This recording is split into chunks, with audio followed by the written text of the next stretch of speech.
Hello and ଆପଣ ସମସ୍ତଙ୍କୁ ସ୍ୱାଗତ ଆମ ଚ୍ୟାନେଲରେ। ଆଜି ମୁଁ ଏ ଭିଡିଓରେ ମୋର ଯୋଉ ଫରେଷ୍ଟ ଗାର୍ଡର ଏକ୍ସାମ ଦେଇଥିଲି ସେଇ ଏକ୍ସାମରେ ମୋର ସ୍କୋର କେତେ ଥିଲା। ବର୍ତ୍ତମାନ ତ ତାହାର ଯୋଉ ସ୍କ୍ରିନିଂ ରେଜଲ୍ଟଟି ବାହାରି ସାରିଛି। ହେଲେ ଏଇ ଭିଡିଓରେ ଆପଣ ଜାଣିବେ କି ମୋର ସ୍କୋର କେତେ ଥିଲା, ନର୍ମାଲାଇଜେସନ କେତେ ହୋଇଛି ଏବଂ ତାହାର ଇମ୍ପାକ୍ଟ ଯେଉଁ ଆଗକୁ ଅଛି ରେଜଲ୍ଟ ବାହାରିବାକୁ ଅଛି ଆରଆଇ, ଏଆରଆଇ ଏବଂ ଭିଏଡବ୍ଲ୍ୟୁ ର ସେଥିରେ ଏହାର ଇମ୍ପାକ୍ଟ କେତେ ପଡିବ।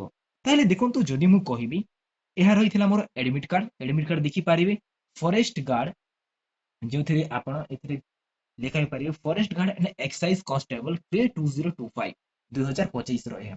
ତାହେଲେ ଦେଖିପାରିବେ ଏହା ରହିଥିଲା ଏଡମିଟ କାର୍ଡ ଯେଉଁଥିରେ ମୋର ଏକ୍ସାମ ରହିଥିଲା 24/4/2026 ରେ ପାଖାପାଖି ଥାର୍ଡ ସିଫ୍ଟର ଏକ୍ସାମ ରହିଥିଲା। ଟାଇମିଂ ମଧ୍ୟ ଦେଖିପାରିବେ 4 ରୁ 5:30ରେ ଆମର ଏକ୍ସାମ ରହିଥିଲା। ତ ଏହା ରହିଥିଲା ଆମର ଏକ୍ସାମ ଡେଟ୍ ମଧ୍ୟ ଆପଣ ଦେଖିଲେ। ତାହେଲେ ଏହି ଏକ୍ସାମ ଡେଟ୍ରେ ଆମର ଯେଉଁ ର ସ୍କୋର କେତେ ଥିଲା ପିଲାମାନଙ୍କର ଏବଂ ଏଭରେଜ ସ୍କୋର ଯାହାକୁ ଆମେ କହିଥାଉ ସେହି ଏଭରେଜ ସ୍କୋର ପିଲାମାନଙ୍କର କେତେ ଥିଲା ଏବଂ ନର୍ମାଲାଇଜେସନ ମୋର ମଧ୍ୟ କେତେ ହୋଇଥିଲା ତାହାର ଇମ୍ପାକ୍ଟ ମଧ୍ୟ ଆଗାମୀ ଯେଉଁ ଆମର ଏକ୍ସାମ ରହିଛି ସେଇ ଏକ୍ସାମରେ ମଧ୍ୟ ଦେଖିବାକୁ ମିଳିବ। ତାହେଲେ ଯଦି ଆମେ ଦେଖିବା ତାହେଲେ ଏହି ଏକ୍ସାମ ଯେହେତୁ 23 ତାରିଖରେ ରହିଥିଲେ ଦେଖିପାରୁଥିବେ ଏବଂ 23 ତାରିଖର ଥାର୍ଡ ସିଫ୍ଟରେ ଯେତେ ବି ପିଲାମାନେ ଏକ୍ସାମ ଦେଇଥିଲେ ଏବଂ ତାଙ୍କର ଏଭରେଜ ସ୍କୋର ଥିଲା 46। ଏଭରେଜ ସ୍କୋର ଦେଖିପାରିବେ ଏଭରେଜ ସ୍କୋର ଥିଲା 46।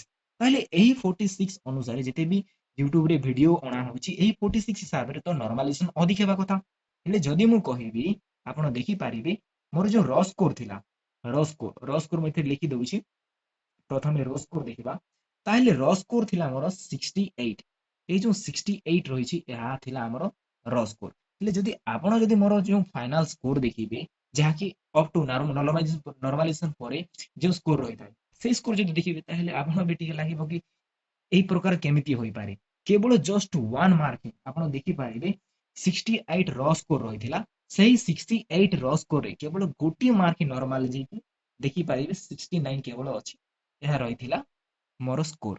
ତାହେଲେ ଏହାର ଇମ୍ପାକ୍ଟ ଯଦି ଆପଣ ଦେଖିବେ ଯୋଉ ଆଗାମୀ ଏକ୍ସାମର ରେଜଲ୍ଟ ବାହାରିବାକୁ ଅଛି ତାହେଲେ ଯଦି ଆମେ ସେଥିରେ କଥା ଯଦି ଆମେ କହିବା ତାହେଲେ ସେଥିରେ ମଧ୍ୟ ଯଦି ଆପଣଙ୍କର ଯେହେତୁ ସେଥିରେ ଆପ୍ଲିକାଣ୍ଟ ସଂଖ୍ୟା ବି ଅଧିକ ତାହେଲେ ନର୍ମାଲି ଯଦି ଏପରିକା ହୋଇଥାଏ ତାହେଲେ 1 ରୁ 2 ମାର୍କ 2 କିମ୍ବା 3 ମାର୍କ ଏଭଳି ଭାବରେ ନର୍ମାଲାଇଜେସନ ହେବ। ନହେଲେ ଯଦି ପୂର୍ବ ପରୀକ୍ଷା ଯଦି ନର୍ମାଲାଇଜେସନ ହୁଏ ତାହେଲେ ସେଥିରେ 23 ରୁ 24 ଏଇଭଳି ଭାବରେ ଯେତେ ବି ଷ୍ଟୁଡେଣ୍ଟ ଥିଲେ ସେମାନଙ୍କର ମାର୍କ ନର୍ମାଲାଇଜ ହେଇଥିଲା। ହେଲେ ବର୍ତ୍ତମାନ ଯଦି ଆମେ ଫରେଷ୍ଟ ଗାର୍ଡ ଅନୁସାରେ ସେଇ ସ୍କୋରକୁ ଯଦି ଚିନ୍ତା କରିବା ତାହେଲେ କେବଳ 1 2 3 ଏଇଭଳି ଭାବରେ 1 2 ମାର୍କ ହିଁ ବଢିପାରେ ସେଥିରୁ ଆଉ ଅଧିକ ନୁହେଁ। ତାହେଲେ ଏଥିରେ ଆପଣ ସମସ୍ତେ ଜାଣିଲେ ଏହା ରହିଥିଲା ଆମର ସ୍କୋର ଏବଂ ସେଇ ସ୍କୋର ନର୍ମାଲିଜି କେବଳ 1 ମାର୍କ ହିଁ ଇନକ୍ରିଜ ହୋଇଛି ଏବଂ ଏହା ଥିଲା ଆମର ପ୍ରୋଭିଜନାଲ ରିଜଲ୍ଟ। ତାହେଲେ ଏ ଭିଡିଓ ମୁଁ ଏଥିରେ ହିଁ ଶେଷ କରୁଛି।